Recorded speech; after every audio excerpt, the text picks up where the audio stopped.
বুঝতে পারলাম উনি কি চাইছেন। আমি একটু অবাক হলেও আমার কার্ডটা নিয়ে ওনাকে দিলাম। উনি সেটা নিয়ে মুচকি হেসে গাড়িতে উঠলেন। গাড়ি স্টার্ট করতেই উনি হাত নাড়লেন আর আমিও হাত নেড়ে বিদায় দিলাম ওনাকে। যতক্ষণ গাড়িটা দেখা গেছে তাকিয়েছিলাম আমি। জানি না আর দেখা হবে কিনা। আকস্মিকভাবেই একটা গোটা এক রাত একসাথে ছিলাম বর্ষণের সেই রাতে। যেই রাতটা আমার কাছে চিরস্মরণীয় হয়ে থাকবে। নিজের একা জীবনে এক রাতের জন্যে হলেও একজন সঙ্গী পেয়েছিলাম। কিন্তু উনি কি মনে রাখবেন আমাকে? হয়তো হ্যাঁ, আবার হয়তো না। হয়তো অনেক মানুষের ভিড়ে আমি পড়ে থাকবো ওনার স্মৃতির কোনো এক তুচ্ছ কোণে। গাড়িটা চোখের আড়াল হতেই নিজের অজান্তেই একটা দীর্ঘশ্বাস বেরিয়ে এলো ভেতর থেকে। আমার মতো কারো জীবনে কেউ চিরস্থায়ীভাবে আসবে এটা ভাবাও বোকামি। একটা তাচ্ছিল্যের হাসি দিয়ে স্কুটিতে উঠে স্টার্ট দিয়ে চলে গেলাম অফিসে। অফিসে গিয়ে গলায় আইডি কার্ড পড়তে পড়তে তাকিয়ে দেখি বান্দর আর বান্দরনী বসে আছে। মানে আমার দুজন বেস্ট ফ্রেন্ড অরুমিতা আর তীব্র। নিজের বলতে এরা দুজনই আছে আমার। ওরা না থাকলে হয়তো আমি বেঁচেই থাকতে পারতাম না। তবে সবসময় বিভিন্ন কথা বলে আমাকে ইরিটেট করার জন্যে উঠে পড়ে লাগে। আমি গিয়ে বসতেই ডান পাশের ডেস্ক অরু বলল, কি ব্যাপার ম্যাডাম, আজ একটু লেট করলেন যে? আমি কম্পিউটার অন করতে করতে মুচকি হাসি দিলাম কিন্তু কিছু বললাম না। সেটা দেখে পেছনের ডেস্ক থেকে চেয়ার ঘুরিয়ে তীব্র বলল, মৌসম বহুত সুহানি সি লাগ রাহি হ্যাঁ। ব্যাপার কি? আমি এবারেও কিছু না তীরর দিকে তাকিয়ে হাসির রেখাটা বড় করে আবারও কম্পিউটারে চোখ দিলাম। সেটা দেখে দুজনেই ভ্রু কুঁচকে একে অপরের মুখ চাওয়াচাওয়ি করল। দুজনেই আহাম্মকের মতো বসে আছে। আর আমি মিটমিটিয়ে হাসছি। আমি ইচ্ছে করেই ওদের কনফিউজড করছি। কারণ আমার মতে বন্ধুদেরকে কনফিউজড করে ইরিটেট করাই যে মজা আছে সেটা অন্য কিছুতে নেই। বন্ধুদের জ্বালানোর পর তাদের ওই কাচুমাচু মুখটা দেখলে কেমন যেন শান্তি শান্তি লাগে। ওরা দুজনেই ভ্রু কুঁচকে তাকিয়ে আছে আমার দিকে আর আমি একমনে কম্পিউটারে কাজ করছি। অরু এবার বিরক্ত হয়ে বলল, ওই তুই কিছু বলবি? এভাবে হাসছিস কেন? তীরও এবার বিরক্ত হয়ে বললেন, আরে হই আর কিছু তো বল, এভাবে হাসছিস কেন? হয়েছেটা কি? আমি কম্পিউটারে চোখ রেখেই মিটমিটিয়ে হাসতে হাসতে বললাম, হয়েছে তো অনেক কিছুই। অরু অবাক হয়ে আমার দিকে তাকিয়ে বলল, অনেক কিছু মানে? কি কি হয়েছে? আমি এবারেও চুপ করে মিটমিটিয়ে হাসতে হাসতে কম্পিউটারে কাজ করতে লাগলাম। হঠাৎ তীব্র কিছু একটা ভেবে ঝট করে চেয়ার থেকে উঠে এসে আমার কপালে গলায় হাত দিয়ে বলল, ওই কাল রাতেও তো বাজ পড়েছিল, তুই ঠিক আছিস তো? এটা শুনে অরু তাড়াতাড়ি উঠে দাঁড়িয়ে বলল, ও সিট, আমি তো বলেই গেছিলাম। আমি এবার মুখটা সিরিয়াস করে একবার অরুর দিকে আরেকবার তীরর দিকে তাকালাম, তারপর ভ্রু কুঁচকে বললাম, তোরা জানিস না আমি কাজের সময় কোনো কথা বলি না। যা বলার লাঞ্চ টাইমে বলবো, এখন চুপচাপ কাজ কর। অরু উত্তেজিত কণ্ঠে বলল, প্লিজ ইয়ার এখন বল না, নইলে মনের ভেতর কেমন ধুকপুক ধুকপুক করবে। আমি ওর দিকে চোখ ছোট ছোট করে তাকিয়ে বললাম, তুই আর তোর ওই ধুকপুক, ইরিটেটিং ইয়ার। তীব্র অরুর দিকে হতাশ দৃষ্টিতে তাকিয়ে বলল, ওকে তেল দিয়ে তেল খরচ করার চেয়ে কারখানায় দান করে দিয়ে আসা ভালো। ও যখন একবার বলেছে যে লাঞ্চ টাইমে বলবে তখন তখনই বলবে। এরপর দুজনেই ছোট্ট করে একটা নিঃশ্বাস নিয়ে ডেস্কে বসে কাজে লেগে পড়ল। আমি মুচকি মুচকি হাসছি আর চোখে ওদেরকে দেখছি। আমি চাইলেই ওদের এখনই বলতে পারতাম, কিন্তু ওদেরকে টেনশনে রাখতে কেন জানিনা ভীষণ মজা লাগে। দুজনেই যে এখন কি হয়েছে সেটা শোনার জন্যে ছটফট ছটফট করছে সেটা বেশ বুঝতে পারছি। আর ওদের এই ছটফটানিতে আমি এক অসাধারণ তৃপ্তি পাচ্ছি। অরু বাঁকা চোখে আমার দিকে তাকিয়ে বলল, হাসছে দেখ, যেন এভারেস্ট জয় করেছে।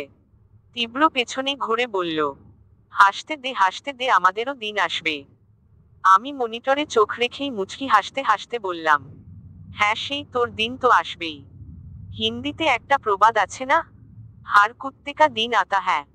তীব্র ভ্রু কুঁচকে বলল, ওই কি বললি আমি কুকুর? আমি অবাক হওয়ার ভান করে ওর দিকে তাকিয়ে বললাম, আমি কখন বললাম? তুই তো নিজেই বললি তুই কুকুর। তোকে আমি আমি এবার বিরক্ত হয়ে বললাম, এই তোরা দুজনে চুপচাপ কাজ করতো, বললাম তো লাঞ্চ টাইমে বলবো। বসের ঝাড়ি খাওয়ার আগে কাজে মন দে। ওরা দুজনেই একসাথে হু হো বলে নিজেদের ডেস্কে কাজ করতে বসে গেল। আমিও একটা মুচকি হাসি দিলাম, কিন্তু কাজে কিছুতেই পুরোপুরি মনোযোগ দিতে পারছি না, বারবার শুধু কালকে রাতের কথাগুলো মনে পড়ছে। আদ্রিয়ানের সাথে কাটানো প্রতিটা মুহূর্ত, সব কেন জানি না চোখের সামনে ভাসছে। এতদিন শুধু যাকে টিভিতে দেখেছি আর কণ্ঠ শুনেছি, আমার সেই ফার্স্ট এন্ড এভার ক্রাশের সাথে এতটা সময় কাটাবো সেটা কখনো স্বপ্নেও ভাবিনি।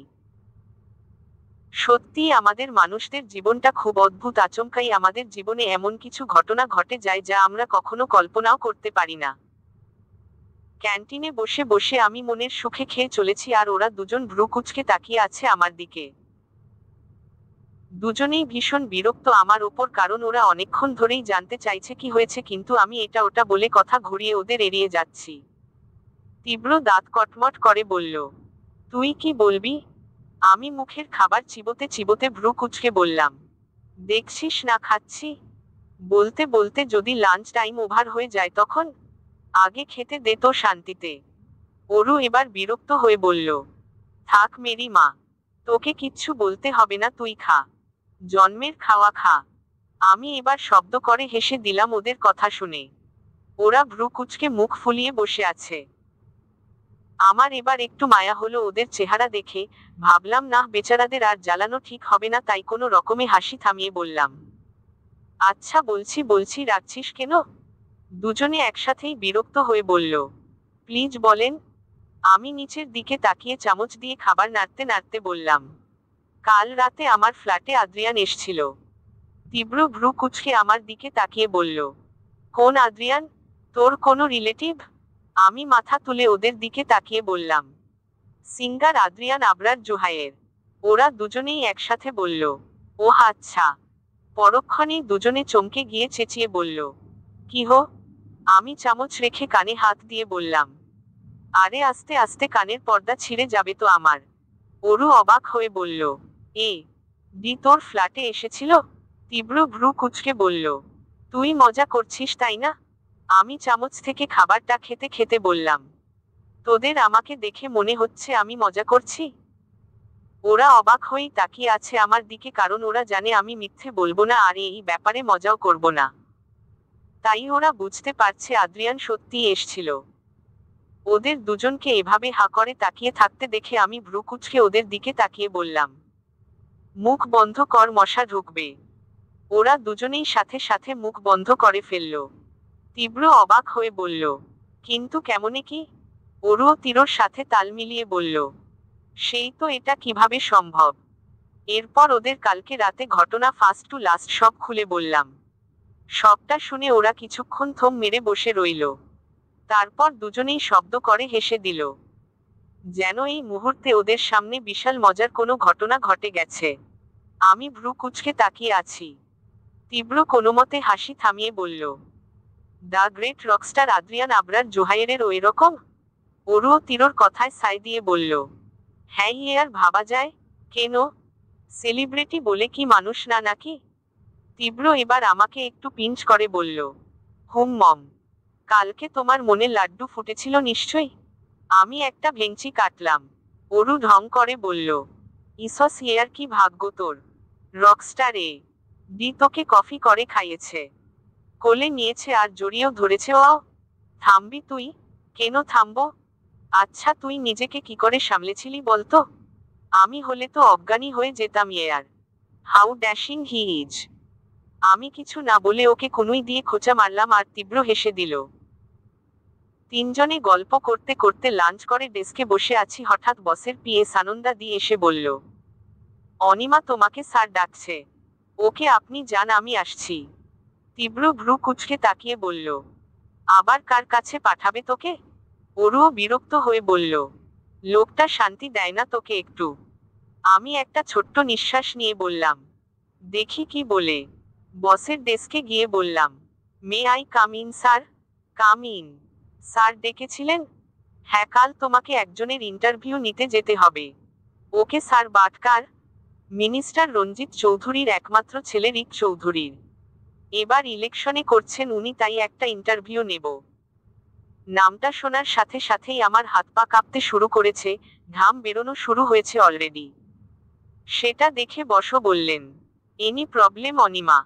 আমি কাঁপা কাঁপা গলায় বললাম, স্যার আমি ওখানে যেতে পারবো না। বস রেগে গিয়ে বললেন, তোমার কি মনে হয় আমি তোমাকে অফার করছি? অর্ডার করছি তোমাকে।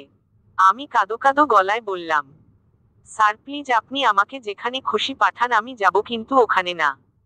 Please sir. বস এবার নরম গলায় বললেন, কি হয়েছে অনিমা? তুমি তো কোনোদিন না করো না। ইনফ্যাক্ট অনেক রিস্ক নিয়েও কাজ করেছো তুমি। এবার কি হলো?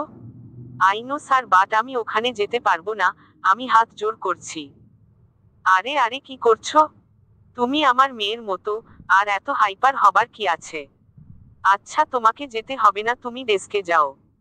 আমি চোখ মুছে ডেস্কে গিয়ে ধপ করে চেয়ারে বসে পড়লাম।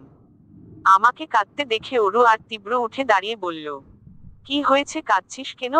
আমি কিছু না বলে কেঁদেই যাচ্ছি।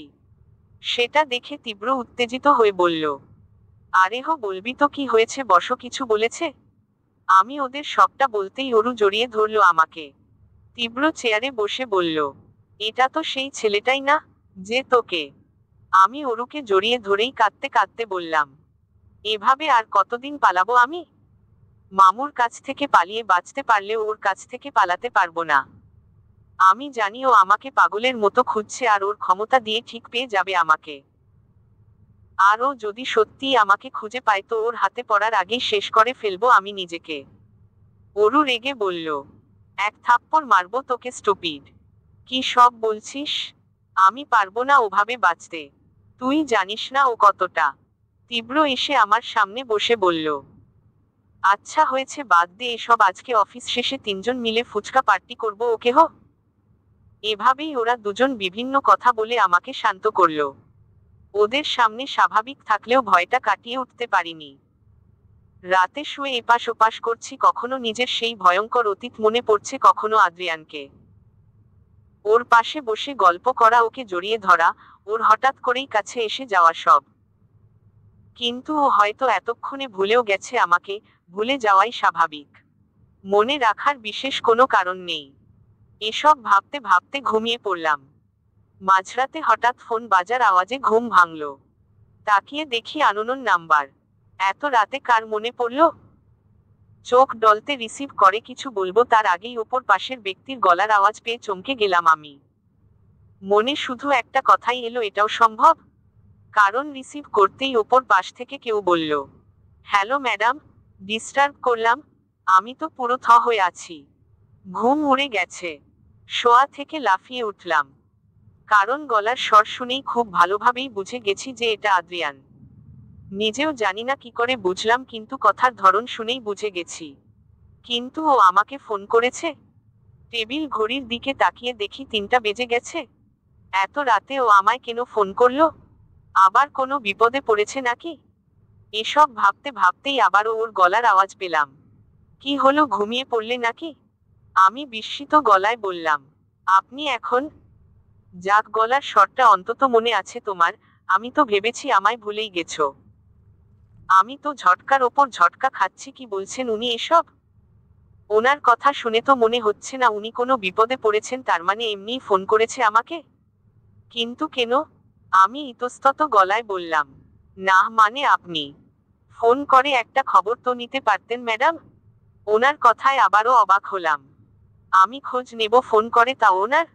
তবুও নিচু কণ্ঠে বললাম, নাম্বার দিয়ে গেছিলেন নাকি যে ফোন করব? কেন? তুমি চেয়ে নিতে পারতে না? আমি এক হাতের নখ দেখতে দেখতে বললাম, নাম্বার চাইলে তো হ্যাংলা ভাবতেন আমাকে। ও দ্যাট মিন্স তুমিও আমাকে হ্যাংলা ভেবেছিলে? আমি ভ্রু কুঁচকে বললাম, আমি কেন আপনাকে হ্যাংলা ভাবতে যাব? কারণ আমিও তো তোমার কার্ডটা চেয়ে নিয়েছিলাম। কি বলবো বলবো বুঝতে পারছি না, তাই চুপ করে আছি। আদ্রিয়ান নিজেই বললেন, ডিস্টার্ব করলাম? না তা না, কিন্তু আসলে কাজ সেরে একটু আগে বাড়ি ফিরলাম। ফ্রেশ হয়ে বিছানায় গা এলিয়ে দিতেই তোমার কথা মনে পড়ল। এটাও মনে পড়ল যে তোমাকে ধন্যবাদ দেওয়া হয়নি, তাই কার্ডটা বের করে ফোন করলাম। আমি মনে মনে একটু হাসলাম। ও শুধু ধন্যবাদ দিতেই ফোন করেছে আমাকে, আমিও বোকার মতো কি সব ভাবছিলাম। যদিও অনেক রাত হয়ে গেছে, ঘুমিয়ে পড়েছিলে নিশ্চয়ই। ডিস্টার্বড হওনি তো? না, তা হয়নি, কিন্তু আপনি কি শুধু আমাকে ধন্যবাদ দিতেই ফোন করেছেন? ও কিছুক্ষণ চুপ করে থেকে বলল, রাত হয়েছে অনেক, ঘুমিয়ে পড়ো। গুড নাইট বলেই ফোনটা কেটে দিল। আমি একটু অবাক হলাম, যা বাবা, এভাবে কেটে দেবার কি হলো? শুধু ধন্যবাদ দিতে ফোন করেছিল, দেওয়া হয়ে গেছে তাই হয়তো কেটে দিয়েছে। গুড নাইটটাও বলতে দিল না। খবিস, তোর বউ মরবে।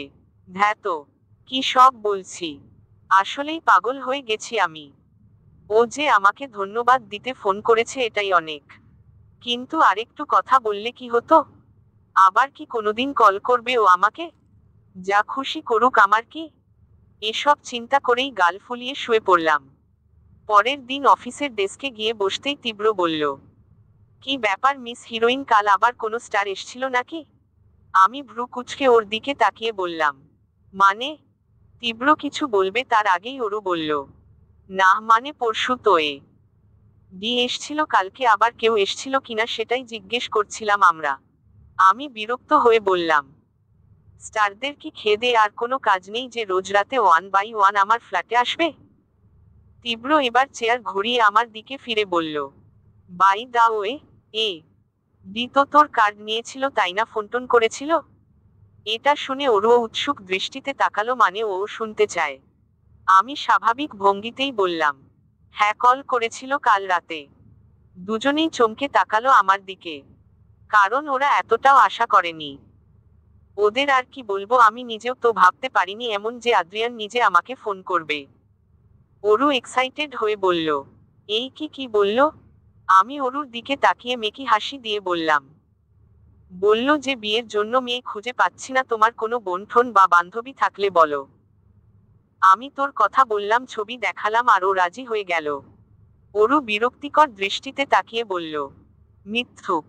আমি সিরিয়াস ভঙ্গিতেই বললাম, সত্যি বলছি এটাই হয়েছে।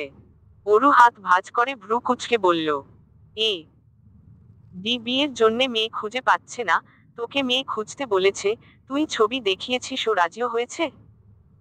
আমার মাথায় কি সিল দেওয়া আছে যে আমি গাধা, যা বলবি তাই গিলবো? আমি অবাক হওয়ার ভান করে বললাম, আরে তোর কোথাও ভুল হচ্ছে। অরু একটু অবাক হয়ে বলল, কি ভুল হচ্ছে? আদ্রিয়ান মেয়ে খুঁজছে ঠিকই, কিন্তু ওনার জন্যে না। এবার তীর কৌতূহলী কণ্ঠে বলল, তাহলে? আমি দাঁত বের করে একটা হাসি দিয়ে বললাম, ওনার ড্রাইভারের জন্যে খুঁজছে, বেচারা নাকি বুড়ো হয়ে যাচ্ছে কিন্তু বউ জুটছে না কপালে। অরু সাথে সাথেই মুখটা ছোট করে ফেলল। আমি আর তীব্র মুখ টিপে হাসছি। অরু কিছুক্ষণ বোকার মতো আমাদের দিকে তাকিয়ে থেকে বলল, তোরা দুজন এতক্ষণ আমাকে নিয়ে মজা করছিলি? এটা শোনার সাথে সাথেই তীব্র আর আমি শব্দ করে হেসে দিলাম। তীব্র হাসতে হাসতেই বলল, সেটা তুই এতক্ষণে বুঝলি?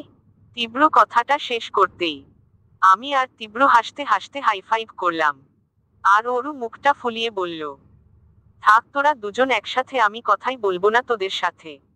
বলেই ডেস্কের দিকে ঘুরে কাজ করতে লাগলো। আমি আর তীরও মুচকি হেসে কাজে মন দিলাম।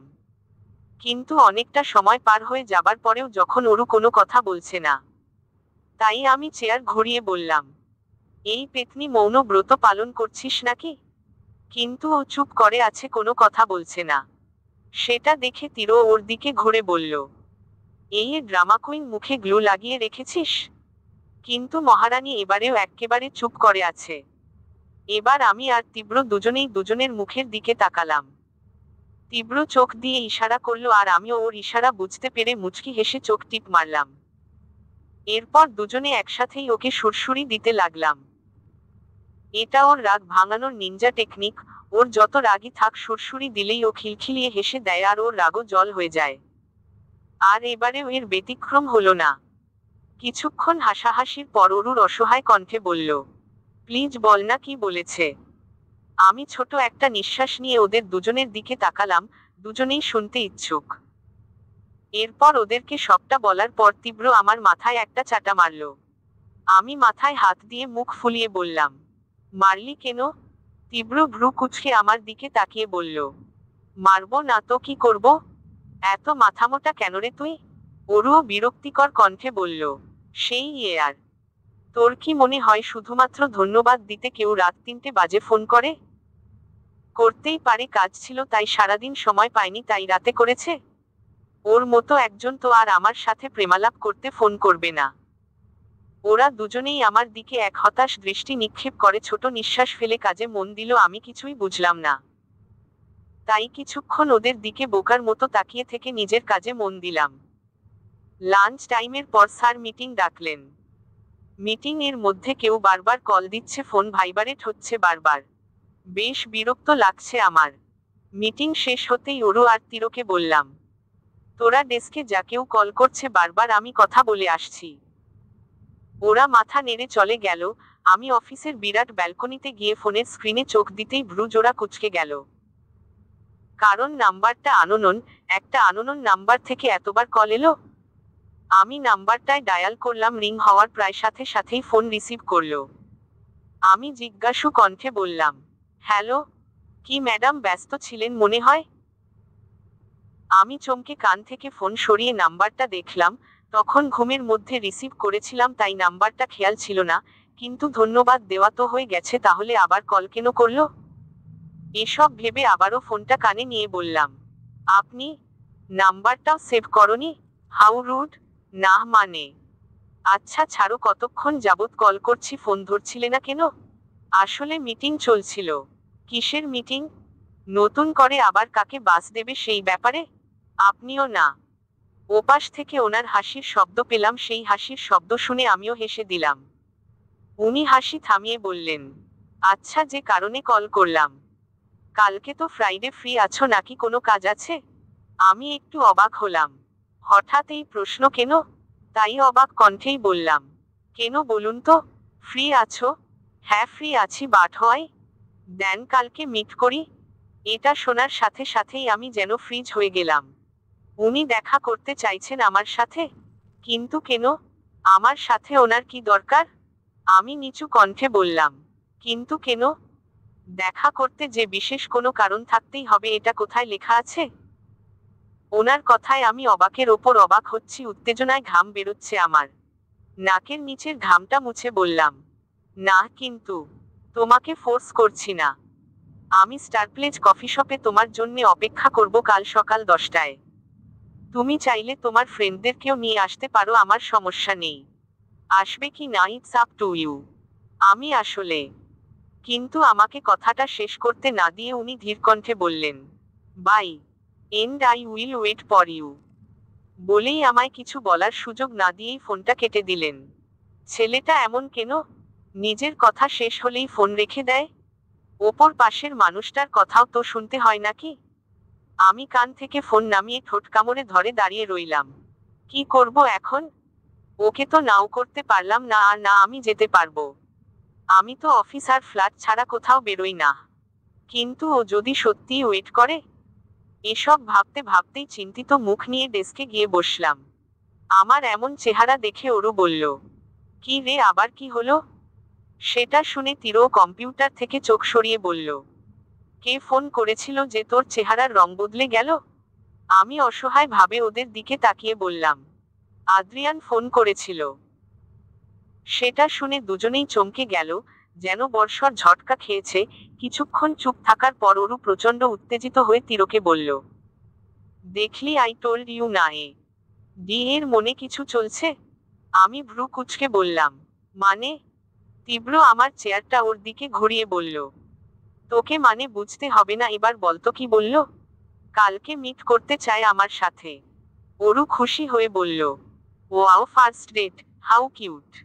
আমি ওরুকে ধমক দিয়ে বললাম, তুই থামবি? First date? আকাশ কুসুম স্বপ্ন দেখা বন্ধ কর। আমি আছি আমার জ্বালায়, আর তোরা? তীব্র জিজ্ঞাসু দৃষ্টিতে তাকিয়ে বলল, সমস্যা কি? আমি যেতে পারবো না। সেটা শুনে দুজনেই একসাথে বলল, কেন? তোরা জানিস না কেন? মামুর আর ভাইয়ার ক্ষমতা থাকলেও এতটাও নেই যে আমাকে খুঁজে বের করবে। কিন্তু ও ওর ক্ষমতা দিয়ে পাতাল থেকে হলেও আমাকে খুঁজে নেবে। তাই আমাকে সাবধান থাকতেই হবে। ওরু এবার আমার কাঁধে হাত রেখে বলল, দেখ অনি, এভাবে আর কতদিন পালাবি তুই? আর তাছাড়া তুই তো জার্নালিস্ট, এমনিতেও তোকে খুঁজে পেয়ে যাবে। তাহলে এটাকে প্রফেশন কেন করলি? ছেড়ে দে এটা। আমি ডেস্কে বাড়ি মেরে বললাম, সেটাই তো পারবো না। আমার আব্বুর স্বপ্ন, ত্যাগ সবকিছু মিশে আছে, এই প্রফেশনে কি করে ছাড়বো আমি? তীব্র আমার মাথায় হাত রেখে বলল, এই জন্যেই বলছি এসব ভাবিস না। ঘরে মধ্যে লুকিয়ে কদিন থাকতে পারবি তুই? অরুও তীরর কথায় সায় দিয়ে বলল, আর দেখ ছেলেটা ওয়েট করবে তো, না গেলে খারাপ লাগবে ওর। তীব্র এবার আমার কাঁধে হাত রেখে বলল, আচ্ছা ভয় পাস না, আমরাও যাব তোর সাথে, ওকে হো? আমি চোখ মুছে একটা শ্বাস নিয়ে বললাম, আমি ভেবে দেখছি, বাট আমাকে ফোর্স করিস না প্লিজ। অরু আমাকে এক হাতে জড়িয়ে নিয়ে বলল, যদি যাস তো আমাদের জানাস, আমরা রেডি হয়ে থাকবো, ওকে? তীরও মুচকি হেসে বলল, হ্যাঁ 1 ঘন্টা আগে জানালেই হবে। হুম। ওরা দুজনেই একে অপরের দিকে তাকিয়ে একটা দীর্ঘশ্বাস নিয়ে ডেস্কে চলে গেল। বাইরে ভীষণ জোরে বৃষ্টি আর বজ্রপাত হচ্ছে। আমাকে টেনে হিচড়ে অন্ধকার একটা রুমে এনে ধাক্কা দিয়ে ফেলে দিল। আমি উঠে দাঁড়িয়ে দরজার কাছে যাওয়ার আগেই দরজা বাইরে থেকে বন্ধ করে দিল। আমি দরজা ধাক্কাতে ধাক্কাতে চিৎকার করে বললাম, মামু প্লিজ দরজাটা খোলো, এমন করো না আমার সাথে, প্লিজ খোলো দরজাটা, আমার ভয় লাগছে এখানে। মামি প্লিজ তুমি অন্তত খুলে দাও, প্লিজ যেতে দাও আমাকে। কিন্তু কেউ আসছে না। অন্ধকার রুমে বাইরের বজ্রপাতের প্রতিটা আওয়াজে কেঁপে উঠছি আমি। প্লিজ খোলো দরজাটা প্লিজ। ক্লান্ত অস্ফুট স্বরে কথাটা বলে কাঁদতে কাঁদতে দেয়ালের সাথে হেলান দিয়ে বসে পড়লাম আমি। অনেকক্ষণ পর হঠাৎ কেউ এসে দরজা খুলে ভেতরে ঢুকলো, তাকে দেখেই ভয়ে গুটিয়ে বসলাম আমি। লোকটা যত এগিয়ে আসছে আমি ততই গুটিয়ে যাচ্ছি। সে আমার সামনে এক হাঁটু ভেঙে বসে বলল, আজ আবার পালাতে চাইছিলে? আমি মাথা নিচু করে কাঁদছি। লোকটা আমার চুলের মুঠি ধরে মাথাটা উঁচু করে ধরল। ব্যথায় কুকিয়ে উঠলাম আমি, চোখ দিয়ে পানি পড়ছে অনবরত, কিন্তু লোকটার সেদিকে পাত্তা নেই। সে আমার গাল চেপে ধরে দাঁতে দাঁত চেপে বলল, খুব শখ না পালানোর? সেদিনের চড়গুলোর কথা ভুলে গেছো বেবি? কোনো ব্যাপার না, আজকের ডোজটা সিউর মনে থাকবে। বলেই ঝাড়া দিয়ে আমার গাল ছেড়ে উঠে দাঁড়িয়ে নিজের বেল্ট খুলতে শুরু করলো। আমি হালকা পিছিয়ে গিয়ে বললাম, প্লিজ, আমার ভুল হয়ে গেছে, আমি আর পালানোর চেষ্টা করব না। পারবেও না। তোমার ওই ইউসলেস মামা মামির ভরসায় তোমাকে আর ছেড়ে রাখবো না আমি। আগে যেটা করেছো তার শাস্তি দিয়ে নি। না প্লিজ, আজকে মারবেন না। লোকটা বেল্ট হাতের মুঠোয় নিয়ে বলল, সেটা তোমার এসব করার আগে ভাবা উচিত ছিল। আজকের পর পালানোর আগে 10 বার ভাববে। বলেই লোকটা নির্মমভাবে বেল্ট দিয়ে মারতে শুরু করলো আমাকে। আমার চিৎকার বন্ধ রুমের দেয়ালে বারবার প্রতিধ্বনিত হচ্ছে। কিন্তু সেই চিৎকারে মন একটুও গলছে না লোকটার। সেই নিষ্ঠুরভাবে আঘাত করে চলেছে আমাকে। চিৎকার করে লাফ দিয়ে উঠে বসলাম আমি। সারা শরীর ঘামে ভিজে গেছে। জোরে জোরে শ্বাস নিচ্ছি। টেবিলে রাখা গ্লাস থেকে ঢকঢক করে পানি খেয়ে নিলাম। আজকে সন্ধ্যায় স্লিপিং পিল খেতে ভুলে গেছি, তাই এই অবস্থা। কারণ এটা নতুন না, প্রায় আমাকে তাড়া করে এই ভয়ঙ্কর দুঃস্বপ্ন, যেটা আমার অতীত, নিষ্ঠুর অতীত। যেটা থেকে আমি পালিয়ে বাঁচতে চাইছি, কিন্তু সেই অতীত আমার পেছনে ছাড়ছে না। ঘড়ি বলছে 4:20 বাজে। একটা নিঃশ্বাস নিয়ে উঠে শাওয়ার নিতে চলে গেলাম। কারণ এখন হাজার চাইলেও আর ঘুমোতে পারবো না। 1 ঘন্টার লম্বা শাওয়ার নিয়ে কফি বানিয়ে বেকনিতে দাঁড়িয়ে আবছা অন্ধকার আকাশটা দেখতে দেখতে ধোয়া ওঠা কফির মগে চুমুক দিলাম। আদ্রিয়ানের সাথে মিট করতে যাব কি না ঠিক করিনি এখনো। আপাতত ভোর হাওয়া দেখছি। সূর্য কি সুন্দরভাবে পৃথিবীর বুক থেকে রাতের আধার দূর করে নতুন আলো নিয়ে আসে। আমার জীবনেও কি এমন কোনো সূর্য আসবে নতুন আলো নিয়ে, নাকি এই অন্ধকারেই চিরস্থায়ীভাবে থেকে যাবে আমার জীবন? মনে মনে নিজেই নিজেকে প্রশ্ন করে মুচকি হেসে কফির মগে চুমুক দিলাম। জন্মের পর থেকেই একটু একটু করে যার জীবন থেকে সব আলো ফুরিয়ে গেছে, তার জীবনে নতুন করে কেউ আলো নিয়ে আসবে, সেটা ভাবাও বোকামি। একটু একটু করে সূর্য উঠে গোটা আকাশটাকে আলোকিত করছে, সব অন্ধকার কেটে যাচ্ছে ধীরে ধীরে। আমি আকাশের দিকে তাকিয়ে একটা দীর্ঘশ্বাস নিয়ে বললাম, বাবা মা তো কখনো স্বার্থপর হয় না, তাই না? তাহলে তোমরা কেন হলে? কেন স্বার্থপরের মতো আমাকে ফেলে চলে গেলে এভাবে? এই স্বার্থপর পৃথিবীতে আমাকে একা ছেড়ে চলে যাবার আগে একবারও ভাবলে না যে আমার কি হবে? মাঝে মাঝে ইচ্ছে করে চলে যাই তোমাদের কাছে, কিন্তু তোমার অপূর্ণ স্বপ্নগুলো পূরণ করার যে দায়িত্ব নিজের কাঁধে নিয়েছি সেই দায়িত্ব কি করে এড়িয়ে যাই বলো তো? এই মুহূর্তে চোখ দিয়ে জল বেরোচ্ছে না, বেরোচ্ছে শুধু দীর্ঘশ্বাস। চোখের জলও হয়তো ক্লান্ত হয়ে গেছে। কফিটা শেষ করে খাটে হেলান দিয়ে শুয়ে রইলাম। কি করব সেটাই ভাবছি। আদ্রিয়ান কি সত্যিই ওয়েট করবে আমার জন্যে? যদি সেটা হয় আমি না গেলে সত্যিই খারাপ হবে। কিন্তু যদি ওই লোকটা কোনোভাবে আমাকে খুঁজে পেয়ে যায়? কিচ্ছু ভাবতে পারছি না। কেন দেখা করতে চায় ও আমার সাথে? আমি বাকি করব, যাব নাকি না? নিজের চোখ দুটো বন্ধ করে জোরে জোরে কয়টা শ্বাস নিলাম। আব্বু আব্বু বলেই পেছনে থেকে চেয়ারে বসে পেপার পড়তে থাকা আব্বুর গলা জড়িয়ে ধরলাম। কি ব্যাপার মামুনি, আজকে এত সোহাগ? নিশ্চয়ই কিছু চাই। আমি মুখটা ফুলিয়ে আব্বুর গলা ছেড়ে সোফায় বসে বললাম, তুমি আমাকে এভাবে বলতে পারলে? আমি শুধু কিছু দরকার হলেই তোমাকে আদর করি। যাও, কথাই বলবো না তোমার সাথে। আব্বু পেপারটা রেখে আমার পাশে বসে বলল, আরে আমি তো মজা করছিলাম মা। আমি হাত ভাঁজ করে উল্টো ঘুরে বসলাম। আব্বু মুচকি হেসে বলল, জাহমেও তো রাগ করেছে আমার ওপর, কিন্তু একজনের টিউশন থেকে ফিরে আসার অপেক্ষায় যে আমি এখনো না খেয়ে আছি সেটা কি কেউ জানে? আমি এবার ভ্রু কুঁচকে আব্বুর দিকে তাকিয়ে অনেকটা রেগে বললাম, তুমি এখনো না খেয়ে আছো? আব্বু, তুমি জানো তোমার সুগার ফল করে তবুও? আমার মামুনিকে না খাইয়ে আমি কি করে খাই? হয়েছে, আর বলতে হবে না। আমি উঠে গিয়ে এক প্লেটেই আব্বু আর আমার খাবার আব্বুর হাতে এনে দিলাম। আব্বু ভ্রু কুঁচকে বলল, এক প্লেটে কেন? আমি আব্বুর সামনে ফ্লোরে হাঁটু ভেঙে বসে বললাম, তুমি খাইয়ে দেবে আমাকে। আব্বু হেসে দিয়ে রুটি ছিঁড়ে আমার মুখে দিয়ে বলল, তা এবার বলো তো কি চাই তোমার?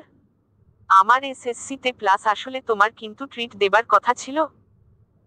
মনে আছে, পেয়েছো যখন দেব তো। কালকে তো ফ্রাইডে। কালকে আমরা বাইরে গিয়ে লাঞ্চ করব। আব্বু মুখটা ছোট্ট করে বলল, সরি মামুনি, কালকে তো একজনের সাথে আমায় মিট করতে হবে। ওই সময় ব্যস্ত থাকবো আমি। আমি মুখ ফুলিয়ে রুটি চিবোতে চিবোতে বললাম, ক্যান্সেল করে দাও না। যেতে হবে না কোথাও, তুমি আমার সাথেই যাবে। আব্বু আমার মুখে আরেক টুকরো রুটি দিতে দিতে বলল, আচ্ছা একটা কথা বলো, কেউ যদি তোমার জন্যে ওয়েট করে আর তুমি যদি না যাও সেটা কি ভালো দেখায়? ইস ইট গুড ম্যানার্স? আমি না বোধক মাথা নাড়লাম। আব্বু হেসে দিয়ে বলল, সেই জন্যেই আমার তো যাওয়া উচিত, তাই তো? হুম বলে মন খারাপ করে খাবার চিবোতে থাকলাম। আব্বু কিছুক্ষণ চুপ করে থেকে বলল, লাঞ্চ না হোক ডিনার তো করতেই পারি। কাল আমরা দুজন একসাথে ডিনারে যাব, হ্যাপি? এটা শোনার সাথে সাথেই আমার সব মন খারাপ দূর হয়ে গেল। খুশিতে লাফিয়ে উঠে বললাম, সুপার হ্যাপি। হয়েছে, আর নাচতে হবে না, এবার চুপচাপ খাও। আমি ভদ্র মেয়ের মতো বসে পড়লাম, আর আব্বু আমাকে খাইয়ে দিচ্ছে আর নিজে খাচ্ছে। হঠাৎ আব্বু বলল, এই আমার হাতের খাওয়ার একটা বদভ্যাস বানাচ্ছ, যখন আমি থাকবো না কে খাইয়ে থেবে শুনি? এটা শোনার সাথে সাথেই আমার মুখের হাসি উড়ে গেল। আমি কদকাদো মুখ করে আব্বুর কোলে মাথা রেখে বললাম, কেন এসব বলো তুমি? তুমি তো জানো তুমি ছাড়া আমার কেউ নেই, তাও তুমি আমাকে ছেড়ে যাবার কথা বলো? আব্বু একটা দীর্ঘশ্বাস নিয়ে বলল, সব কিছু তো আমাদের হাতে থাকে না রে মা। না চাইতেও অনেক সময় চলে যেতে হয়।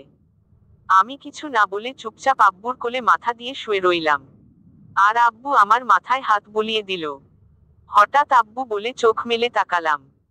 চারপাশে তাকিয়ে বুঝতে পারলাম স্বপ্ন দেখছিলাম।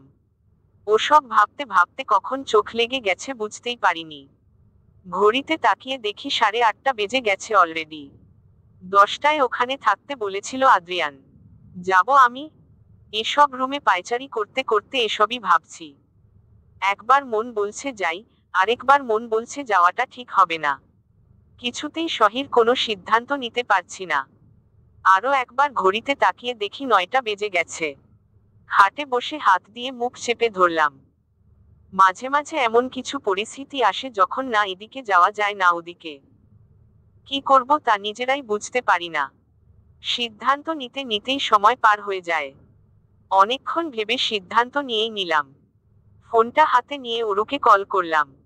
বাজার একটু পরেই অরু রিসিভ করে বলল, শরতান্নি, বান্দরনী, পেন্তি, শাকচুন্নি, রাক্ষসী। আমি বিরক্ত হয়ে বললাম, আরে আরে একটু শ্বাস নিয়ে নে বইন। আমি পালিয়ে যাচ্ছি না। তোর এতক্ষণে ফোন করার সময় হলো? আমি আর তীব্র কি পরিমাণে টেনশনে আছি জানিস? তীব্র আমাকে এই নিয়ে 100 বার ফোন করে জিজ্ঞেস করেছে তুই কিছু জানিয়েছিস কিনা। আমি ভ্রু কুঁচকে বললাম, তোদের এত ইন্টারেস্ট কেন সেটাই তো বুঝতে পারছি না ভাই। তুই এসব বুঝবি না, এবার বলতো কি ঠিক করলি? অলরেডি 9টা 20 বাজে। রেডি হয়ে বের হ। আমি ফ্ল্যাটের নিচের রোডে ওয়েট করছি। তীরকে ওর গাড়ি নিয়ে আসতে বলিস। ওকে তুই রাজি হয়েছিস সেটাই অনেক। আমি আর তীব্র এক্ষুনি আসছি। থ্যাঙ্কস ইয়ার। ওর উত্তেজনা দেখে হেসে দিলাম আমি। হাসতে হাসতেই বললাম, আচ্ছা রাখো। আর হ্যাঁ শোন। আবার কি? আজকে অন্তত একটু সাজিস। হ্যাঁ, তুই ফোন রাখবি? আচ্ছা ঠিক আছে। ফোন কেটে আনমনেই হেসে দিলাম আমি। সত্যিই পাগলি। জীবনে সব না পাওয়ার আর হারানোর মধ্যে এই দুজনকে পেয়েছি। ওদের ভালোবাসা, কেয়ারিং সবকিছুই আমাকে মুগ্ধ করে। সত্যি এমন বন্ধু সবার ভাগ্যে জোটে না, এই দিক দিয়ে বলতে গেলে আমি খুব লাকি। আর এই জন্যে প্রত্যেকদিন আল্লাহর কাছে শুকরিয়া আদায়ও করি। একটা সাদা কুর্তি আর কালো জিন্স পরে নিলাম, চুলগুলোও ছেড়ে দিলাম সাইড সিথি করে। ব্যাগ নিয়ে বেরোনোর আগে আয়নার আরেকবার নিজেকে দেখলাম। সাজবো একটু। হঠাৎ করেই মুখে গরম পানি ছুঁড়ে মারার দৃশ্যটা চোখের সামনে ভেসে উঠতেই কেঁপে উঠলাম আমি। চোখের কোণের পানিটা মুছে নিলাম। সবকিছু সবার জন্যে না ভেবে একটা তাচ্ছিল্যের হাসি দিয়ে বাইরে গিয়ে কিছুক্ষণ ওয়েট করার পরেই তীব্র ওর গাড়ি নিয়ে চলে এলো। আমি গিয়ে ফ্রন্ট সিটে বসতেই পেছনের সিট থেকে ওরু বলল, কি রে তুই? তোকে বললাম সাজতে না, আর তুই একটুও সাজলি না। কাজল আর লিপস্টিক তো দিতেই পারতি। আমি সিট বেল্ট বাঁধতে বাঁধতে বললাম, কি দরকার বলতো? ওরু বিরক্ত হয়ে বলল, সেটা তুই যদি বুঝতি তাহলে তো হয়েই যেত। সাজগোজের সাথে তোর কোন জন্মের শত্রুতা বলবি? তীব্র গাড়ি স্টার্ট করতে করতে বলল, সাজার কি দরকার? ও এমনিতেই সুন্দর। এতই সুন্দর যে যে কেউ পাগল হয়ে যাবে ওর জন্যে। এটুকু বলেই থেমে গেল। অরু চোখ গরম করে তাকালো তীরর দিকে। তীব্র ইতস্তত করে আমার দিকে তাকিয়ে বলল, সরি ইয়ার, ভুলে গেছিলাম। আমি একটা দীর্ঘশ্বাস নিয়ে মুচকি হেসে বললাম, কোনো ব্যাপার না, চল। এরপর 11:15 আমরা পৌঁছে গেলাম আদ্রিয়ানের বলা কফি শপে। গাড়ি থেকে নামতেই বুকের ভেতর কেমন করতে লাগলো। শহরের নামকরা কফি শপের মধ্যে একটা এটা। অরু আর তীব্র নেমে এলো। আমাকে দাঁড়িয়ে থাকতে তীব্র বলল, কিরে কি হলো? চল ভেতরে। অরুও ভীত কণ্ঠে বলল, 10টায় আসার কথা ছিল, 11:15 বাজে। চলে গেছে কি না কে জানে। আমি একটু বিরক্ত হয়ে বললাম, গেলে যাক, এত পেঁচাল পারিস না তো। তিনজনেই কফি শপের ভেতরে ঢুকলাম। এতবার যে কোন কোনায় ও আছে সেটা বুঝতে পারা মুশকিল। তীব্র এদিক ওদিক তাকাতে তাকাতে বলল, একটা ফোন কর ওনাকে, কোথায় আছে জিজ্ঞেস কর। আমি ফোনটা বের করে কললিস্টে ওনার নাম্বারটা খুঁজে বের করে ফোন দিলাম। রিসিভ করার পর আমি কিছু বলবো তার আগেই উনি বললেন, গেইটের কাছে দাঁড়িয়ে থাকো। Just coming. বলেই রেখে দিল। আজব বুঝলো কি করে যে এসছি। অরু আমাকে একটা খোঁচা মেরে বলল, কিরে কি বলল? বলল গেইটের কাছে থাকতে উনি আসছেন। তীব্র মুচকি হেসে বলল, মানতে হবে লোকটা এমনিতে খুব ভালো। আমি কিছু বলবো তার আগেই আদ্রিয়ানকে চোখে পড়ল। উনি দূর থেকেই হাত নাড়লেন আমাদের দেখে। আমি কিছু না বলে মুচকি হাসলাম। আদ্রিয়ান হাসি মুখেই এগিয়ে আসছেন আমাদের দিকে। আজ একটা ব্ল্যাকের মধ্যে হোয়াইট ডিজাইনের টি শার্ট, ব্ল্যাক জিন্স পরেছে, হোয়াইট কেচার সানগ্লাসটা টি শার্টের গলায় ঝুলিয়ে রেখেছেন, সিল্কি চুলগুলো বেশ খানিকটা কপালে পড়ে আছে। অরু মিনমিনিয়ে বলল, আর সামনাসামনি তো আরো হ্যান্ডসাম লাগে ওকে। আমি মুখে হাসি রেখেই অরুকে একটা খোঁচা মেরে দাঁতে দাঁতে চেপে বললাম, মুখটা বন্ধ কর নইলে থাপ্পড় খাবি। আদ্রিয়ান আমাদের সামনে এসে মুচকি একটা হাসি দিয়ে বললেন, হাই, অ্যাট লাস্ট এলে তুমি। আমি মুচকি হাসলাম। আদ্রিয়ান অরু আর তিরোর দিকে তাকিয়ে বললেন, আমি জানতাম তুমি একা আসবে না। পরিচয় তো করিয়ে দাও। আমি হালকা হেসে অরুর দিকে ইশারা করে বললাম, ও আমার ফ্রেন্ড অরুমিতা। আদ্রিয়ান অরুর দিকে তাকিয়ে একটা হাসি দিয়ে হাত বাড়িয়ে বলল, হাই অরুমিতা। অরু তো অবাক তাকিয়ে আছে। আমি আদ্রিয়ানের আড়ালে ওকে চিমটি দিতেই ও তাড়াতাড়ি আদ্রিয়ানের সাথে হ্যান্ডশেক করে বলল, হাই। এরপর আমি তিরোর দিকে ইশারা করে বললাম, আর ও আমার ফ্রেন্ড তীব্র। তীব্র আদ্রিয়ানের দিকে হাত বাড়ালো কিন্তু আদ্রিয়ান হ্যান্ডশেক করল না, উল্টে হাঁক করলো ওর সাথে। তীব্র প্রথমে একটু অবাক হলেও পরে হেসে দিল। আদ্রিয়ান তিরোকে ছেড়ে আমার দিকে তাকিয়ে বলল, তো ভেতরে যাওয়া যাক। আমি হালকা হেসে মাথা নাড়লাম। ভেতরে গিয়ে একটা টেবিলে গিয়ে দেখি আরো দুইজন বসে আছে। আমরা যেতেই ওই দুইজন দাঁড়িয়ে গেল। আদ্রিয়ান রেড টি শার্ট পরা লোকটার দিকে ইশারা করে বললেন, ও হলো আমার ফ্রেন্ড আদিব। আদিব নামের লোকটা আমাদের তিনজনের সাথে হ্যান্ডশেক করে হাই বলল। এরপর ব্লু শার্ট পরা একটা লোককে ইশারা করে বললেন, এ হলো আমার আরেক ফ্রেন্ড আশিস। আমরা হাই বলতেই আদ্রিয়ান আমার আর অরুর দিকে তাকিয়ে বলল, গার্লসের থেকে সামলে থেকো, হ্যাঁ, পাক্কা প্লে বয় আছে। আমরা হেসে দিলাম। আশিস ভ্রু কুঁচকে বলল, এই আমার নামে সব জায়গায় কাটি না করলে তোর হয় না? না হয় না। আদিব ভাইয়া বলল, আচ্ছা হয়েছে, ওদের দাঁড় করিয়ে রাখবি নাকি বসতে দে? আদ্রিয়ান মুচকি হেসে আমাদের দিকে তাকিয়ে বলল, প্লিজ টেক ইউর সিট। আমরা তিনজন একপাশে বসলাম, ওনারা তিনজন ওপর পাশে বসলেন। এরপর মেনু কার্ড দেখে আদ্রিয়ান যার যার পছন্দ মতো কফি অর্ডার করলেন। কফি খেতে খেতে সবাই বিভিন্ন কথা বলছে। আদ্রিয়ান অরু আর তিরোর সাথে এমনভাবে কথা বলছে যেন খুব পরিচিত ওরা। আর আদিব আর আশিস ভাইয়াও বেশ মজা করছে। তীব্র ওনাদের সবাইকে তুমি করে বলার পারমিশন পেয়ে গেছে অলরেডি। আশিস ভাইয়া আমার আর অরুর সাথে ওনার ফ্লির্টি মার্কা কথা বলে বলে সবাইকে হাসাচ্ছে। তবে আশিস ভাইয়া কেন জানি না অরুর সাথেই দুষ্টুমি বেশি করছে। অরু এতে বিরক্ত হলেও কিছু বলতে পারছে না। কথার মধ্যে মধ্যে আমি আদ্রিয়ানকে আর চোখে দেখছি। আর অবাক করা বিষয়, বারবার আমাদের চোখাচোখি হয়ে যাচ্ছে, আর আমরা সাথে সাথেই চোখ সরিয়ে নিচ্ছি। হঠাৎ তীব্র আদিব ভাইয়ার দিকে তাকিয়ে বলল, আমার সাথে একটু আসবে? আদিব ভাইয়া কিছু একটা ভেবে সাথে সাথেই বললেন, হ্যাঁ হ্যাঁ সিউর, চলো। বলে দুজনে হুড়মুড়িয়ে চলে গেল। আমি আর অরু হা করে তাকিয়ে আছি, কারণ আমরা কিছুই বুঝলাম না। এবার হঠাৎ করেই আশিস ভাইয়া অরুকে বললেন, এই ম্যাডাম চলুন আমরা মিনি ডেট করে আসি। অরু অবাক হয়ে ভ্রু কুঁচকে বলল, মানে? মানে যেতে যেতে বোঝাচ্ছি চলো। বলেই অরুর হাত ধরে এক প্রকার টেনে নিয়ে গেল আশিস ভাইয়া। অরু বেচারি চেয়েও কিছু বলতে পারো না। আমি বোকার মতো তাকিয়ে আছি। আদ্রিয়ানের দিকে তাকিয়ে দেখলাম উনি মিটমিটিয়ে হাসছেন। আমি ভ্রু কুঁচকেই বললাম, এটা কি হলো? আদ্রিয়ান ডোন্ট কেয়ার ভাব নিয়ে কফিতে চুমুক দিয়ে বললেন, আমি কি জানি, ওরা এলে জিজ্ঞেস। আমি আর কিছু বললাম না। অনেকক্ষণ ধরে দুজনেই চুপচাপ বসে আছি। আমি এক হাতে কফি মগ চেপে ধরে আছি আর আরেক হাতের নখ টেবিলের সাথে ঘষছি। আর মাঝে ওনার দিকে তাকিয়ে সাথে সাথেই চোখ নামিয়ে নিচ্ছি, কারণ উনি একদৃষ্টিতে আমার দিকে তাকিয়ে এক অদ্ভুত ভঙ্গিতে কফি মগে চুমুক দিচ্ছেন। আমার খুব অস্বস্তি লাগছে। এভাবে তাকিয়ে থাকে কেউ, আর এভাবে মগে চুমুক দেবার মানে কি? আর বাকিরাও কোথায় আছে কে জানে? আরে কেউ তো এসে বাঁচাও আমাকে, ভাল লাগে না। হঠাৎ করেই আমার টেবিলের ওপর রাখা হাতের ওপর উনি হাত রাখলেন। আমার সারা শরীরে যেন বিদ্যুৎ খেলে গেল। হার্টবিট কয়েকটা মিস হবার পরেই তীব্র গতিতে ছুটতে লাগলো। আমি অবাক হয়ে তাকালাম আদ্রিয়ানের দিকে। উনি আমার হাতটা আরেকটু ভালোভাবে ধরে বললেন, জানো তোমার এত দেরি দেখে আদিব আর আশিস বলছিল তুমি আসবে না, কিন্তু আমার কেন জানি না মনে হচ্ছিল তুমি আসবে, তাই তো বসে বসে ওয়েট করছিলাম। উনি হাত ধরে রাখায় কেমন একটা ফিল হচ্ছে, কাঁপুনি শুরু হয়ে গেছে আমার, তার উপর ওনার এসব কথা। আমি হালকা কাঁপা কাঁপা গলায় নিচু কণ্ঠে বললাম, যদি না আসতাম। উনি স্বাভাবিক ভঙ্গিতে বললেন, দুপুর পর্যন্ত ওয়েট করে তোমাকে কল দিতাম। যদি বলতে আসবে না তো চলে যেতাম। আমি কিছু না কফির মগের দিকে তাকিয়ে রইলাম। আদ্রিয়ান এখনো আমার হাতের ওপর ওনার হাত রেখে দিয়েছেন।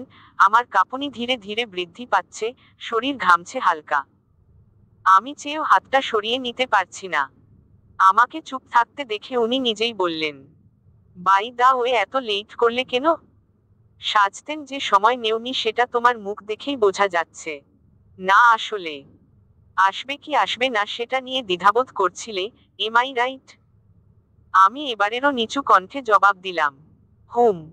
আমার কাঁপুনি থামছেই না আজকে। আদ্রিয়ান এবার হাতের ওপর একটু চাপ দিয়ে ধরে বললেন, আর ইউ ফিলিং নার্ভাস? আমি মাথা তুলে ওনার দিকে একবার তাকিয়ে চোখ নামিয়ে নিলাম। উনি হালকা হেসে বললেন, এভাবে কাঁপছো আর ঘামছো কেন? দেখো তোমার হাতের ঘামে আমার হাতও ভিজে যাচ্ছে। আমি হাতটা সরাতে চেয়েও পারলাম না কারণ উনি শক্ত হয়ে ধরে রাখলেন। আমি সংকোচবোধ খানিকটা কাটিয়ে উঠে নিচের দিকে তাকিয়েই ওনাকে প্রশ্ন করলাম, কেন ডেকেছেন আমাকে? সেটাই তো জানি না। ওনার এইরকম উত্তর শুনে আমি একটু অবাক হয়ে ওনার দিকে এক পলক তাকিয়ে আবার চোখ নামিয়ে নিলাম। আদ্রিয়ান এখনো পর্যন্ত আমার হাতের ওপর ওনার হাতটা দিয়ে চেপে ধরে রেখেছে। আমার হাতের ওই অংশটা ঘেমে গেছে বেশ বুঝতে পারছি। আমার এমন মনে হচ্ছে যেন আমার হাতের ওপর কেউ বরফ রেখে দিয়েছে। এসেছো তো, কিন্তু একটু পরে আবার যাই যাই করবে না তো? আমি ভ্রু কুঁচকে ওনার দিকে তাকালাম। উনি মুচকি হেসে বললেন, যেহেতু আজ তোমার আর কোনো কাজ নেই তো আজকে দিনটা তো আমাকে দেয়াই যায় তাই না? আমি মাথা নিচু করে বললাম, সারাদিন কি কফি শপে বসে থাকবো নাকি? আদ্রিয়ান হালকা হেসে এক হাতে কফির মগে চুমুক দিয়ে বললেন, তোমাকে সেটা নিয়ে ভাবতে হবে না, তুমি রাজি কি না বলো? আমি ইতস্তত করে বললাম, কিন্তু অরু আর তীব্র? ওরাও থাকবে, নো প্রবলেম। হুম। আদ্রিয়ান কফিতে আরেকটা চুমুক দিয়ে আমার দিকে তাকিয়ে ভ্রু কুঁচকে বললেন, কফিটা খাচ্ছ না কেন, ঠান্ডা হয়ে যাচ্ছে তো? আমি এবার সংকোচ নিয়ে নিচু কণ্ঠে বললাম, আমার হাতটা তো ছাড়ুন। উনি আমার দিকে তাকিয়ে মুচকি হেসে বললেন, তোমার অস্বস্তি হচ্ছে? না মানে? না। তাহলে আর সমস্যা কি? তুমি কফি খাও। কথাটা বলেই আবার কফি খাওয়ায় ব্যস্ত হয়ে গেলেন। আমি পুরো বোকার মতো তাকিয়ে আছি ওনার দিকে। এত ভালো শেয়ানা বাট হাত ধরে রেখে কি লাভ কে জানে? আদ্রিয়ানের দিকে তাকাতেই উনি চোখ দিয়ে ইশারা করে আমাকে কফি খেতে বললেন। আমি অসহায়ের মতো এক হাত দিয়েই কফি খেতে শুরু করলাম। বেশ কিছুক্ষণ ধরেই দুজনে একেবারেই চুপ ছিলাম। হঠাৎ করেই উনি বললেন, অনিমা। ওনার এই হঠাৎ ডাক শুনে চমকে গেলাম। আমি হকচকিয়ে বলে উঠলাম, জগজি, আই ওন্না টেল ইউ সামথিং। ভ্রু অটোমেটিক্যালি কুঁচকে গেল আমার। কি এমন বলতে চান উনি যে এভাবে জিজ্ঞেস করে নিচ্ছেন? জিজ্ঞাসু দৃষ্টিতে ওনার দিকে তাকিয়ে বললাম, বলুন। এর মধ্যেই অরু লম্বা লম্বা পা ফেলে এসে আমার পাশে মুখ ফুলিয়ে বসে পড়ল।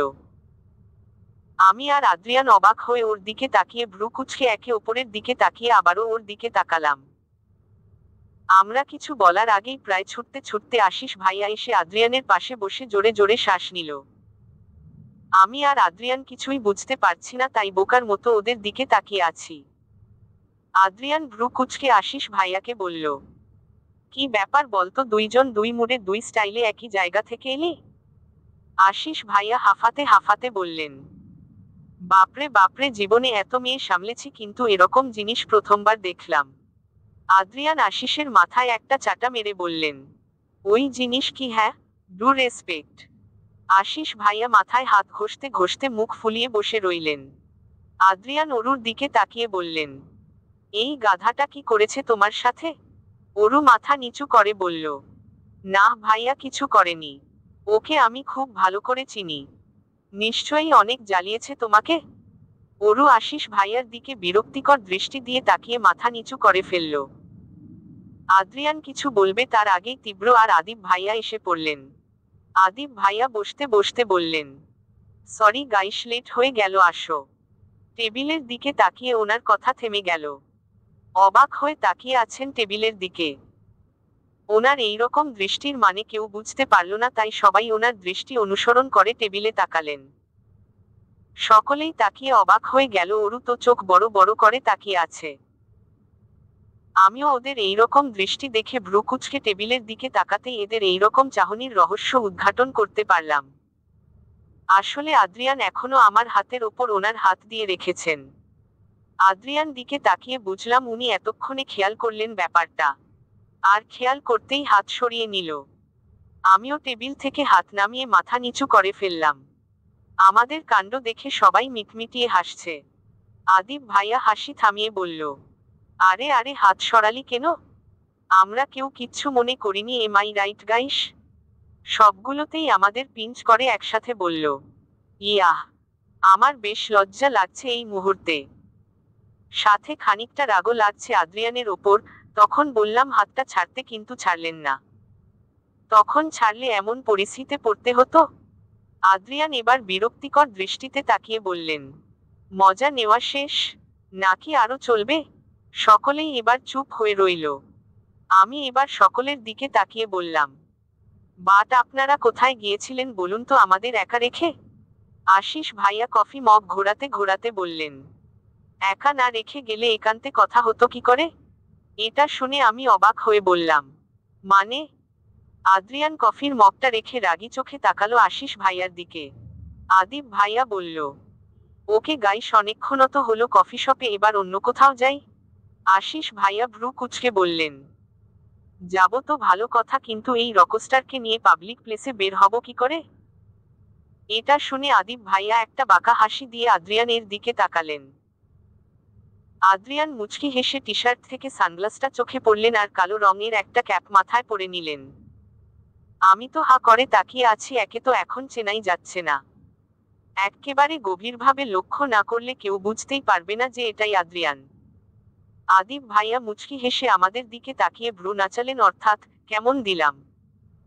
তীব্র আর ওরু ইশারাতেই বলল, ওয়াহ ভাই ওয়াহ। এরপর সবাই মিলে বেরিয়ে একটা লেক পার্কে ঢুকলাম। বিশাল বড় পার্ক এটা। বিশাল লেকের পাশ দিয়ে যাওয়া রাস্তা দিয়ে আমরা বিভিন্ন কথা বলতে বলতে হাঁটছি। হঠাৎ করেই আদ্রিয়ান আমার হাত ধরে আমাকে থামিয়ে দিলেন। আমি কিছু বলতে যাব তার আগেই আমার ইশারা করে চুপ থাকতে বললেন, আর হাত ধরে টেনে অন্যদিকে নিয়ে গেলেন। একটা নিরিবিলি সাইডে এনে আমাকে দাঁড় করাতেই আমি বেশ অবাক হয়ে ভ্রু কুঁচকে বললাম, এটা কি হলো? আদ্রিয়ান ডোন্ট কেয়ার ভাব নিয়ে ক্যাপ ঠিক করতে করতে বললেন, কি হলো? আমি হাত ভাঁজ করে বললাম, ওদেরকে ছেড়ে আমরা এখানে কেন এলাম? ওরা ওদের মতো গল্প করে করুক না, আমরা আমাদের মতো করে সময় কাটাই। মানে? আরে হো চলো তো, বলে আমার হাত ধরে হাঁটা দিল। আমার হাত ধরে লেকের পাশ দিয়ে চুপচাপ হেঁটে যাচ্ছেন উনি। উনার দৃষ্টি চারপাশের পরিবেশে, আর আমার দৃষ্টি ওনার দিকে, আর আমার সেই হাতটার দিকে যেটা উনি ধরে রেখেছেন। হালকা ফুরফুরে বাতাস বইছে চারপাশ দিয়ে। বেশ কিছুক্ষণ হাঁটার পর লেকের একপাশে সুন্দর করে বসার জায়গা বানানো হয়েছে, সেদিকে ইশারা করে আদ্রিয়ান বললেন, চলো ওখানে গিয়ে বসি। আমি কিছু না বলে শুধু মাথা নাড়লাম। উনি আমার হাত ধরেই আমাকে নিয়ে লেকের পাশে বসলেন। দুজনের দৃষ্টিই লেকের পানির দিকে। বেশ কিছুক্ষণ সময় চুপচাপ বসে থাকার পর হঠাৎ পেছনে দিয়ে একটা লোক বুটভাজা বিক্রি করতে করতে যাচ্ছে। আদ্রিয়ান একবার পেছনে ঘুরে তারপর আমার দিকে তাকিয়ে বললেন, বুটভাজা খাবে? আমি বেশ অবাক হয়ে বললাম, আপনি খান এসব? কেন? এগুলো কি মানুষ খায় না? না মানে? আমাকে আর কিছু বলতে না দিয়ে লোকটাকে উদ্দেশ্য করে বললেন, চাচা। লোকটা আমাদের দিকে এগিয়ে এসে বললেন, যে সাহেব? কি সাহেব? বাবু বলে ডাকো বলো তো। একটু বাবা, মানিক বলেও তো ডাকতে পারো। আমি বেশ অবাক হয়ে তাকালাম আদ্রিয়ানের দিকে। লোকটাও যে বেশ অবাক হয়েছে তা নিয়ে কোনো সন্দেহ নেই। আদ্রিয়ান সেদিকে পাত্তা না দিয়ে বললেন, এক প্যাকেট বুট ভাজা দাও তো। লোকটা বুট ভাজা রেডি করে কাগজে নিয়ে আদ্রিয়ানের হাতে দিতেই আদ্রিয়ান প্যাকেটটা আমার হাতে দিয়ে লোকটাকে জিজ্ঞেস করলেন, কত হয়েছে চাচা? 10 টেহা। আদ্রিয়ান মানিব্যাগ বের করে সেটা থেকে 50 টাকার একটা নোট বের করে লোকটাকে দিলেন। লোকটা নোটটা দেখে বললেন, এত টেহা তো ভাঙতি নাই আমার কাছে। ভাঙতি তো আমার কাছেও নেই চাচা। কি আর করার, তুমি পুরোটাই রেখে দাও। না বাবা, এত টেহা কেমনে নেই? দেখো আমি ফ্রিতে কিছু খাই না। আর আমার কাছেও চেঞ্জ, আই মিন ভাঙতি নেই, তাই ওটাই নিয়ে যাও। আমি অবাক হয়েই আদ্রিয়ানকে দেখছি। অসাধারণের মধ্যেও যে এমন অনন্য সাধারণ সত্তা লুকিয়ে থাকতে পারে সেটা ওকে না দেখলে বুঝতাম না। আদ্রিয়ান লোকটাকে বুঝিয়ে সুঝিয়ে টাকাটা দিয়ে পাঠিয়ে দিল। আমি ততক্ষণে প্যাকেট খুলে খাওয়া শুরু করে দিয়েছি। আদ্রিয়ানও প্যাকেট থেকে নিয়ে খাওয়া শুরু করলো। দুজনেই চুপচাপ বুটভাজা খাচ্ছি, এক অদ্ভুত নীরবতা কাজ করছে দুজনের মধ্যে। বেশ কিছুক্ষণ পর আমি নিজেই বললাম, আপনি কিন্তু এখনো বললেন না কেন ডেকেছেন? আদ্রিয়ান সামনের দিকে তাকিয়েই বুট চিবোতে চিবোতে বললেন, বললাম তো নিজেও জানি না। এক অদ্ভুত মায়া আছে তোমার মধ্যে। এক রাতেই সেই মায় জড়িয়ে গেছি জানো। ওই রাতের পর থেকে শুধু তোমার কথাই মনে পড়ে। সেদিন রাত 3টে বাজে তোমাকে শুধু ধন্যবাদ দিতে ফোন করিনি, তোমার গলার আওয়াজ শোনার জন্যে ফোন করেছিলাম। আমি অবাক হয়ে তাকিয়ে আছি ওনার দিকে, উনি এবার আমার দিকে তাকিয়ে বললেন, জানি না কেন তোমার ওই ভীতু চেহারা, হঠাৎ করেই হেসে দেওয়া, অবাক হয়ে তাকিয়ে থাকা সবকিছুই খুব মনে পড়ছিল। কিছু তো একটা আছে তোমার মধ্যে যেটা আমি ভুলতে পারছি না। I am starting to miss you ইয়ার। আমি পুরো থ হয়ে তাকিয়ে আছি ওনার দিকে, উনি আমাকে মিস করছিলেন? কিন্তু কেন? কি চলছে ওনার মনে? উনি মুচকি হেসে ভ্রু নাচিয়ে বললেন, কি ভাবছো? আমি কোনোরকমে মাথা নাড়লাম, অর্থাৎ কিছু না। কিন্তু ওনার বলা কথাগুলো শুনে যে আমার হার্টবিট কতটা বেড়ে গেছে সেটা আমিই জানি। এখন ওনার পাশে বসতেও আনিজি লাগছে আমার। উনি হয়তো আমার অবস্থাটা বুঝতে পারলেন, তাই বললেন, যাওয়া যাক, ওরা খুঁজছে নিশ্চয়ই। হুম বলে দুজনেই ওদের কাছে চলে গেলাম। আমাদের দেখে ওরা পিঞ্চ মেরে কিছু কথাও বলল, কিন্তু আমার মন নেই সেদিকে, আমি তো শুধু আদ্রিয়ানের বলা কথাগুলো ভাবছি। এরপর ওখানেই সবাই মিলে দুপুরের লাঞ্চ সেরে ফিরে এলাম। আসার সময় আদ্রিয়ান শুধু কানের কাছে এসে ফিসফিসিয়ে বললেন, রাতে ফোন করব, ঘুমিয়ে পড়ো না, ঠিক আছে? সেটা শুনে আমি শুধু এক পলক তাকিয়েছিলাম ওনার দিকে, কিন্তু কিছু বলিনি। তবে বুকের ধুকপুকানি আরো তীব্র হয়েছিল। কলমে লাস্ট মার্ক টেনে ডায়েরিটা বন্ধ করে একটা শ্বাস নিল অনিমা।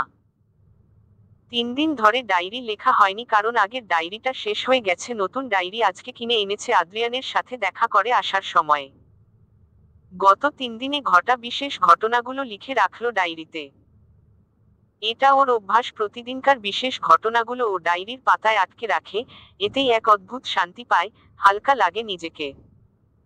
ডায়েরিটা টেবিলে রেখে মুচকি হেসে আদ্রিয়ানের ফোনের ওয়েট করতে লাগলো অনিমা। কেন করছে সেটাও জানে না, তবে করছে এক মধুর অপেক্ষা। যেই অপেক্ষায় বিরক্তি নেই, ক্লান্তি আছে, শুধু শান্তি আর একরাশ ভালো লাগা। প্রচুর নেশা করে, রুমের সবকিছু ভেঙে তছনছ করে ফেলছে রিক। তার মাথায় আগুন জ্বলছে, তীব্রতর আগুন। কিছুতেই সেই আগুনকে নেভাতে পারছে না সে। তার ইশারায় এত এত বড় বড় মাথা চলে, আর সেখানে একটা সামান্য মেয়েকে হাতের মুঠোয় আনতে পারছে না সে।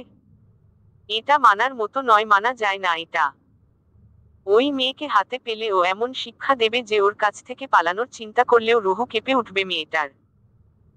এসব ভেবেই বিছানার সাথে হেলান দিয়ে বসে কাচের বোতলটা হাতের মুঠোয় নিয়ে চাপ দিয়ে ধরল রিক।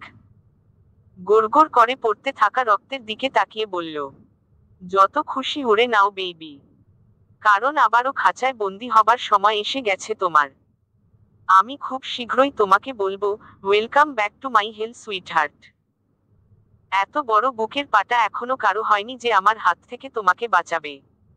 কারো হয়নি, কারোর না। চলবে। হ্যালো কলিজার বন্ধুরা, গল্পটি কেমন হলো একটা কমেন্ট করে জানাবেন। আপনাদের ভালোবাসা দিয়ে চ্যানেলটিকে সাবস্ক্রাইব করে রাখুন। এই গল্পের অংশ পরের গল্পতে পেয়ে যাবেন। ধন্যবাদ।